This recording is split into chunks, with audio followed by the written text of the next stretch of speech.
आज ते म्हणतात माजी आमदार कुठे दिसत नाहीत. माजी आमदाराचं काम आहे का? ज्याला निवडून दिलं त्यांनी काम करावं ना. माजी आमदार फिरत नाहीत म्हणजे काय? माजी आमदारांनी तुम्हाला संधी दिली की तुम्ही काय करताय ते बघायला. तुम्हाला त्या संधीचं सोनं करता आलं नाहीत. लोक वैतागली, लोक गेली साहेबांच्याकडे आणि साहेबांना म्हटली साहेब आता तुम्ही कामं हातात घ्यायला लागतात, त्याशिवाय आमचं काय खरं नाही.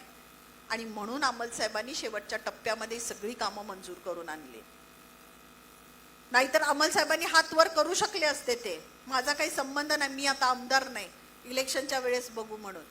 पण त्यांनी कधी आपली जबाबदारी झटकली नाही, कधी आपले हात झटकले नाहीत.